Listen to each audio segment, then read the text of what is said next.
নমস্কার বন্ধুরা, কেমন আছেন সবাই? আশা করি সবাই ভালো আছেন।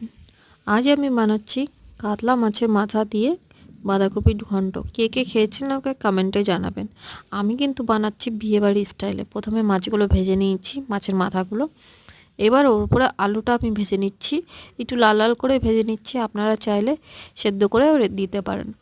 তো এবার উপর থেকে আমি দিয়ে দিলাম ওই তেলের উপরে একটু পাঁচফোড়ন, গোটা গরম মশলা, তেজপাতা, শুকনো লঙ্কা, তারপর দিয়ে দিলাম আদা জিরে বাটাটা, দিয়ে ভালো করে কষিয়ে উপর থেকে টমেটো দিয়ে কষিয়ে দিয়ে দিলাম ভেঙে রাখা মাছের মাথাটা। তারপর উপরে আলু দিয়ে আর ক্যাপসিকামটা দিয়ে ভালো করে এবার নাড়াচাড়া করে নেব। দিয়ে দিচ্ছি একটু লবণ আর একটু হলুদ। আপনারা জানেন ভালো করে আমি বেশি একটা মশলা খাই না। তো উপর থেকে সেদ্ধ করে রাখা মটরশুঁটি আর বাঁধাকপিটা দিয়ে ভালো করে নাড়াচাড়া করে নেব। ভিডিওটা যদি আমার ভালো লেগে থাকে লাইক কমেন্ট শেয়ার করবেন, সাবস্ক্রাইব করতে ভুলবেন না। ধন্যবাদ।